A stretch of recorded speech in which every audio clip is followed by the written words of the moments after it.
आज इस हॉल में आए हैं, आज का जो 40 मिनट हमारी रहेगी, 5 मिनट जा चुकी, इस 40 मिनट के अंदर ऐसे कई सवालों से पत्ते खुलेंगे जिसको आपको लग गया कि यस मुझे इसमें आके बहुत अच्छा लगा। और दोस्तों ऐसी ट्रेनिंग है 5-5, 10-10 हजार, 50 हजार, लाख रुपए देकर लोग लेते हैं। जितने बड़े अमीर आदमी हैं वो अपने लड़कों को, अपने बच्चों को, अपने बेटों को ऐसी ट्रेनिंग दिलवाते हैं, चाहे वो राहुल गांधी जी हो, चाहे कोई पॉलिटिशियन हो, ये बाहर जाते हैं और ऐसे प्रोग्राम अटेंड करते हैं जिससे एक अंदर एक चिंगारी धधके कि मैं और उसे बेहतर करूं। तो दोस्तों आज अपना सेशन शुरू करते हैं। नाम जेपी धनखड़, रोहतक के पास छोटा सा गांव है करोथा का रहने वाला हूं। आपकी ही तरह मैं भी जैसे तैसे सपने थे, बचपन से मेरे सपने बड़े रहे हैं और जॉब के मैं हमेशा खिलाफ रहा हूं। आप जॉब के खिलाफ हो, मैं ये नहीं बोल रहा, मैं खिलाफ रहा हूं। कारण सपने बड़े थे और जॉब से सपने पूरे नहीं हो सकते। दारू आप बहुत अच्छी चला लेंगे, सपने पूरे करने के लिए ये नहीं कि आप करोड़ों रुपए लगाओ, बिजनेस करो, अपना खुद का रोजगार कर लें। जॉब से अच्छा तो वो है, किसी की गुलामी नहीं करनी पड़ेगी, किसी की हाजिर नवाबी नहीं करनी पड़ेगी, संडे मंडे नहीं देखना पड़ेगा। आप तरक्की करेंगे अपने खुद की काम, जो आपको पसंद हो, जिसमें आपको नींद ना आए, भूख ना सताए, है ना, थकावट ना हो, उस काम को जब आप करेंगे सफलता तो 100% है। दूसरी चीज ईमानदारी। मेरे अंदर एक गुण भगवान ने दिया है, सोना भी अगर किसी का पड़ा हो मैं नहीं उठाता, किसी का कितना भी पैसा मेरे को मिल जाए मैं नहीं लेता, बेईमानी का हजम नहीं होता। यह गुण आपको आना जरूरी है। एक तो जितना आपको काम दिया जाए, कोई भी काम आपका हो, उसको 100% दें ईमानदारी से, क्योंकि आपको उसकी इनकम मिल रही है। दूसरी बात, हमेशा ईमानदार रहें, तो आप जो भी काम करेंगे उसमें सफलता मिलेगी। दोस्तों इसी बड़े सपनों के साथ मुझे लगा क्या किया जाए, लगा जॉब की जाए। जॉब मिल नहीं रही। आज मोदी साहब एक नारा दे रहे हैं, make in India, digital India बोल रहे हैं जी। तो आपको बताना चाहूंगा, पहले रोजगार क्या थे? एक रोजगार होता था चौकीदारी का, होता था नहीं होता था? एक बिल्डिंग होती थी, बाहर आप चौकीदारा कर सकते थे। जो व्यक्ति एज हो चुका होता था वो साइकिल पे जाता था, अपनी रोटी लेकर और जाकर चौकीदारा करता था। लेकिन आज क्या हुआ, डिजिटल इंडिया की वजह से सीसीटीवी कैमरे आ गए, यहाँ भी कहीं ना कहीं लगा हुआ होगा। हाँ होता ही है। एक चौकीदार की जगह इसने छीन ली।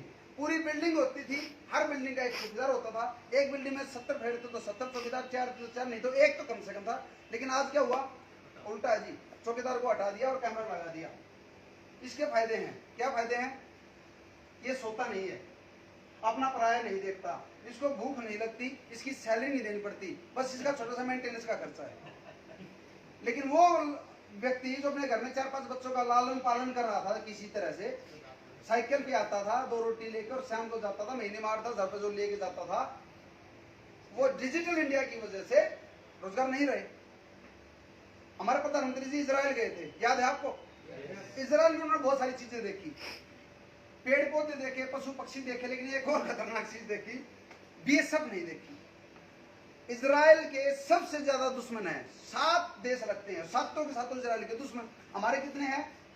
2, पाकिस्तान और चीन। उनके कितने? 7। 7 खतरनाक और छोटा सा देश। हमारा तो देश भी बहुत बड़ा है, वो देश भी छोटा सा है, लेकिन वहां पर बीएसएफ नहीं है बॉर्डर के ऊपर। तो है क्या? सुरक्षा कैसे होती है? रोबोट करते हैं। प्रधानमंत्री जी ने पूछा जी रोबोट क्या? तो उनकी खूबी बताई।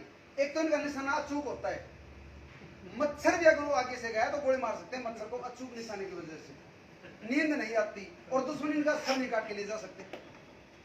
अगर तोप का गोला भी मार दिया तो एक रोबोट उड़ सकता है, दूसरा रोबोट वहां पहुंच जाएगा। लेकिन हमारे यहाँ पर अगर कोई शहीद होता है सैनिक, करोड़ों रुपए खर्चा आता है गवर्नमेंट का, आता नहीं आता? और पूरी जिंदगी उसके परिवार का खर्चा करना पड़ता है, एक जॉब देनी पड़ती है। और जो सिपाही आते हैं, जो उसके साथ में श्रद्धांजलि देने के लिए आते हैं, बहुत खर्चा गवर्नमेंट का होता है, करोड़ों रुपए। और एक शख्स हमने खो दिया जो जिंदगी में कभी लौट कर नहीं आ सकता।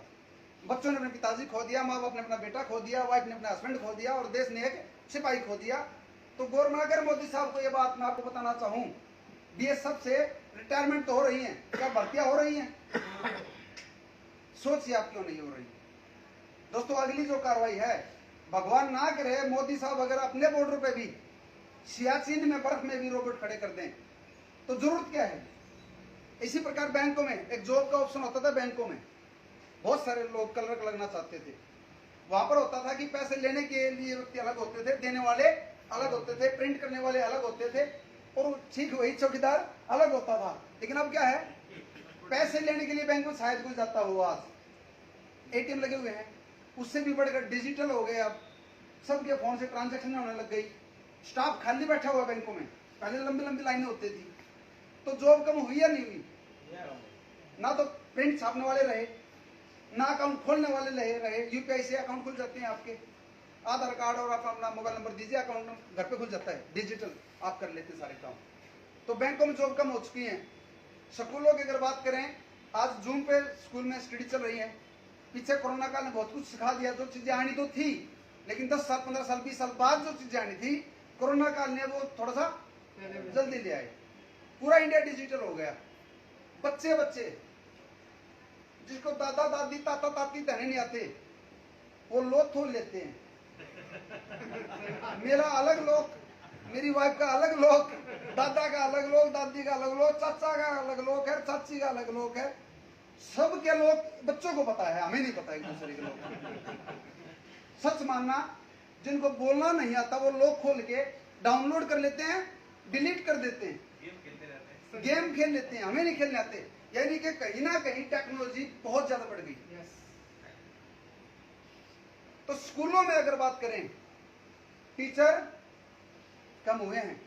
और अब आने वाले समय में जापान के अंदर बताया जाता है, हम नहीं गए, जापान होता जाता है, जो पढ़ाई होती है वो प्रोजेक्टर पे होती है। एक जगह प्रोजेक्टर चलता है पूरे देश के अंदर। उस लेवल के जो बच्चे हैं, उस क्लास के जो बच्चे हैं, उस स्टैंडर्ड के जो बच्चे हैं, वो कंप्यूटर पे चल रही है क्लास। रिकॉर्डिंग भी होती है, नहीं होती क्या? रिकॉर्डिंग करवा के बार बार रिकॉर्डिंग चलाते रहो हर दिन। दोस्तों, जॉब वास्तव में खतरे में है। अगर बैंकों में जॉब नहीं है तो करोगे क्या? अगर स्कूलों में जॉब नहीं है तो करोगे क्या? फैक्ट्रियों में जॉब नहीं है तो करोगे क्या? एमएलएम तो लूट है भाई साहब, जो बचा हुआ है वो भी ले लेंगे। एमएलएम तो चोरों की बाप है। एमएलएम कर ली तो जो बचा हुआ है वो भी ले लेंगे, और जो पड़ोसी के पास है वो भी ले लेंगे।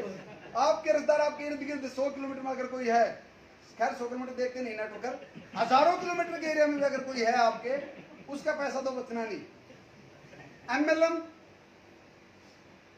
ये मान लो एमएलएम करना, एमएलएम वो करेगा जिसके सातों ग्रह खराब हो चुके हो। एमएलएम वो करेगा जिसके पाप का घड़ा भर चुका हो। सच्चाई तो है ये। एमएलएम वही करेगा जिसके पास कोई ऑप्शन ना हो, जिसकी परिवार में इज्जत ना हो, कोई नौकरी पर रखता ना हो। एमएलएम तो वो करे जो चोरी नहीं कर सकता, वो एमएलएम कर लेगा, क्योंकि चोरी करने में रिस्क है पिटने का, वो वहां भी कमजोर है। एमएलएम वो करे जो चोरी करे तो भाग सके, वो भाग नहीं सकता, वो हाथ जोड़ सकता है बस। कुछ के अंदर होते हैं। एमएलएम ठगों का बाजार है, और उसके मालिक जो हैं, इनके जो तानाशाह हैं, शहंशाह हैं, वो कंपनी के मालिक, एमडी, सीएमडी, डायरेक्टर्स, वो इन चोरों के जहापना है, सरगना है। इसी के खिलाफ तो हैं, एमएलएम के खिलाफ ही है ये युद्ध, ये संग्राम, ये बगावत। मैं पूछना चाहूंगा हमारे बीच में ऐसे कितने लीडर्स हैं जो ऑलरेडी एमएलएम कर चुके? प्लीज एक बार हाथ खड़ा करें, और प्लीज एक बार अपनी जगह पे खड़े हो जाएं। सारे लीडर जो किसी में एमएलएम में चाहे महीना काम किया या 10 साल काम किया, एक बार खड़े हो जाइए। सर आपने कितने साल काम किया एमएलएम में? 17 साल। अच्छा, माइनस में रहे या प्लस में रहे? सच बोलना, लाइव चल रहा है। ईमानदार से बताना सर। पैसे की दृष्टि से माइनस में रहे। पैसे की दृष्टि से, पैसे की बात चल रही है, पैसे की ही बात चल रही है अभी। बिल्कुल। आपने कितने साल काम किया? 16 साल। 16 साल एमएलएम में जी। अलग अलग कंपनी में? एक ही कंपनी में किया। एक ही कंपनी। 16 साल। प्लस में रहे माइनस में रहे? 100% माइनस में हो। सर आपने कितने साल काम किया? 7 साल। प्लस में रहे माइनस में रहे? पहले प्लस भी हुआ, फिर माइनस भी हुआ। आपने कितने साल 10 काम साल किया? एक ही कंपनी में, उसके बाद 3 साल दूसरी, 3 प्लस में रहे माइनस में रहे? माइनस में ही था। मैं 6 साल हुए, अप्रॉक्स माइनस में ही गए हैं। अगर मैं सब की बातें आपसे करवाऊं, सब की बातें नहीं, ज्यादातर नहीं, सारे माइनस में है। बोले ना बोले, कुछ लोग बोलते हैं हम बराबर रहे, बराबर नहीं रहे। जो टाइम, जो एनर्जी, जो मनी जो गई, सबसे बड़ा लॉस जो हुआ वो आपका टाइम का हुआ, सबसे बड़ा लॉस जो हुआ आपकी एनर्जी का हुआ, और सबसे बड़ा लॉस जो हुआ आपकी इंसल्ट हुई है समाज के अंदर। प्लीज एक बार बैठ जाए। ये सब क्या हालात है? लॉस सिर्फ पैसे का नहीं है। लॉस क्या है मैं आपको बताता हूँ। शेविंग करवाने के लिए लगभग 5-6 महीने पहले मैं एक जगह पे गया, नाई की दुकान में शेविंग कर रहा था। उसने मेरा नंबर और उससे पहले लगा दिया, 2-3 आदमियों से पहले। सर आइए प्लीज। मैं जाके बैठा, करते करते उसको लगा कोई एडवोकेट होगा, कोई बिजनेसमैन होगा या कुछ होगा ये बंदा। उसको ऐसा लगा मेरी पर्सनैलिटी टाइप आई नहीं थी, फिर भी हाव भाव से पता लग जाता है। बनाते बनाते उसने अच्छे झाग झुक लगाया, 2 बार 3 बार फेस वॉश से फेस साफ किया, कागज को कुछ लगाए, बाद में पूछता है सर करते क्या हो आप, क्योंकि इनकी एक हैबिट होती है बात करते रहना। जो भी ये काम करते हैं उनकी एक हैबिट होती है एक दूसरे का इंट्रोडक्शन लेना, क्या पता कब कहाँ से कौन जानकार निकल जाए। तो मैंने बताया कि सर क्या करते हैं आप, मैंने बताया कि डायरेक्शन नेटवर्क मार्केटिंग करता हूँ।